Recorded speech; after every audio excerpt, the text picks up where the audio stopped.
주엽고 2023학년도 2학기 통합과 내신 분석 리포트 맡게 된 김원주 선생님입니다.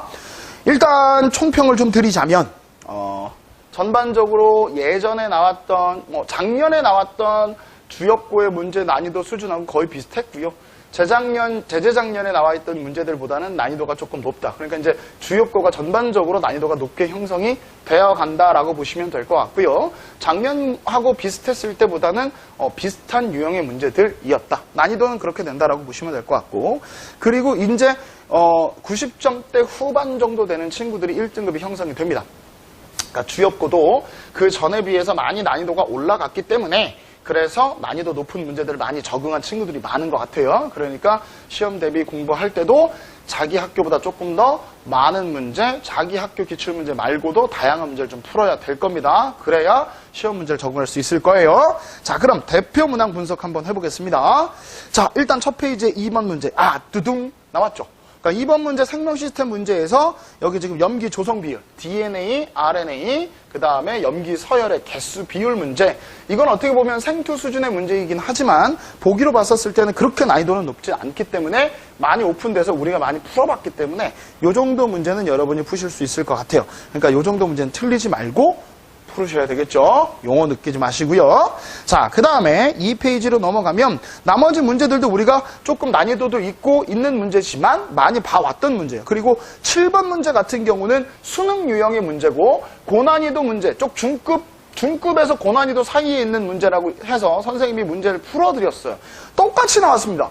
숫자도 거의 똑같고요. 거의 달라지지 않았어요, 여러분. 그러니까 여러분들이 이런 문제들을 푸셨을 때 조금 더 선생님이 이 고난이도 안 나와. 이렇게 어려운 문제는 우리 학교에서 안 나와. 이런 마인드 버리라고 선생님 이야기 하잖아요. 그러니까 반드시 여러분들이 그걸 버리시고 무조건 이 지역에 나와 있는 기출문제 난이도 높은 문제는 다 풀어야 된다라고 생각하시면 될 것 같습니다.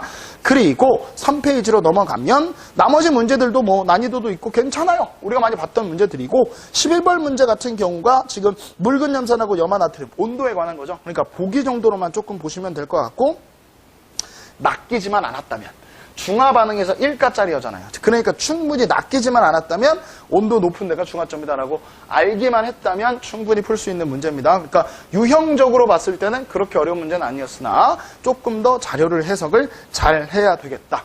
되셨죠? 무슨 말인지. 그 다음에 4페이지 가시면 13번 문제. 이 문제가 이제 수능형 문제라고 보시면 될 것 같고, 자료는 수능형이에요. 그러니까 중화 반응이 어디서 일어나고, 액성도 다 줬잖아요. 그리고 양이온수도 다 줬어요. 그러니까 얘네들의 단위 부피당 이온수를 판단하는 문제 반드시 나온다고 얘기했잖아요. 그러니까 이 문제가 그 문제에 해당이 될 겁니다. 그리고 잠깐 15번 문제에 대해서 조금 얘기를 하자면, 원래 이거 지질 시계라고 하는 거죠. 지질 시대를 24시간을 놓고 시계를 나누는 문제. 근데 이건 그렇게 디테일한 문제는 아니었기 때문에 여러분들이 그냥 보고 이거 뭐지? 이렇게 쫄지만 않으셨어도 이런 문제들 우리가 몇 문제 풀어봤단 말이죠. 그러니까 이런 문제들도 이렇게 지엽적인 문제들도 나오는구나 라고 생각하시고 조금 더 디테일하게 시험 대비를 하셔야 될 것 같습니다. 그 다음에 5페이지로 가면 17번 문제가 있죠. 17번 문제는 삼엽충 문제고요. 우리나라 지도를 줬어요. 뚜둥. 갑자기 왜 이걸 줬지? 이렇게 쫄지 마시고 우리가 배웠던 대로 삼엽충 화석이 어느 시대고 언제 자랐고 환경이 어떻게 되고 그 정도만 할 수 있으면 돼요, 여러분. 그러니까 이런 문제들은 우리가 배웠던 것들을 연결시켜서 푸는 문제다. 그러니까 여러분들이 너무 당황하지 않으셨어야 되는 문제입니다. 됐죠? 그리고 그 다음 장으로 넘어가서 6페이지로 가보시면 이제 논술 문제를 이제 보도록 하겠습니다. 논술형 문제 1번 같은 경우는 뭐 안 나올 수 없는 문제고요. 논술형 1번 문제가 제가 봤을 때 제일 까다로웠을 겁니다. 그리고 이 논술형 1번 문제 비슷한 까다로운 문제들 내가 선생님이 많다고 얘기했었죠. 그래서 그걸 해줬기도 했고 문제도 해줬지만 여러분들이 하나하나 써가면서 했다면 충분히 어렵지 않게 해줄 수 있었던 문제. 그래서 아마 논술형 1번 문제가 최고 고난이도 문제가 됐을 거고요. 어떻게 형질이 발현되고 거기서 뭐가 잘못되고 뭐가 막 꼬이고 막 이런 거 있잖아요. 그러니까 여러분들이 문제에서 하나 했다면 충분히 풀 수 있었던 문제.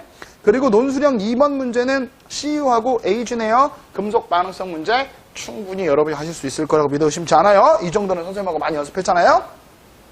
논술형 3번 문제는 자료 해석 문제죠. 지질시대와 화석에 관한 자료 해석 문제인데 어렵게 나온 건 아닙니다. 근데 생소한 자료가 좀 나왔죠. 그러니까 이게 수능형 자료, 즉 고등학교 2학년 애들이 보는 이제 그런 수능 유형의 문제들에 대한 자료거든요. 그러니까 그런 자료를 활용했다라는 거. 그러니까 이런 문제들도 볼 수 있으면 됩니다. 우리가 배웠던 내용을 그대로 적용하는 거니까 그 부분만 여러분들이 어렵게 생각하지 않으셨다면 충분히 풀 수 있었던 문제 같습니다. 자, 주요권을 전반적으로 이제 대표 문항을 훑어봤는데 선생님이 마무리로 좀 정리를 해주자면 주요권은 이제 기출문제 난이도들이 이제 올라가고 있고요. 매해 계속 올라가고 상승될 겁니다. 그리고 수능 유형의 문제들도 대폭 강화되면서 나오기 시작했기 때문에 반드시 자기 학교 문제 또는 기본적인 내용, 학교에서 이것만 가르쳤으니까 이 이상은 안 나올 거야 라고 생각하시면 안 됩니다. 무조건 고난이도 문제, 그 지역에 있었던 우리 지역, 우리 일산 지역에서 돌아다니는 고난이도 문제들까지 다 풀 수 있게끔 어느 정도 정리는 해놓아야 된다. 그래야 고득점을 받고 그래야 여러분들이 좋은 점수로 1등급이 나올 수 있을 겁니다. 그래서 이번에는 생명 파트하고 화학 파트 부분이 어떻게 보면 문제가 좀 까다롭게 나왔고 어떻게 보면 그런 부분들이 고난이도로 나왔기 때문에 반드시 여러분들이 공부를 하실 때 고난이도로 나올 법한 파트의 문제들은 반드시 고난이도를 극복하시고 문제를 풀 수 있도록 노력하셔야 될 것 같습니다. 주역고 2023년 2학기 중간고사 통합과학 내신 분석 리포트 여기서 마치도록 하겠습니다.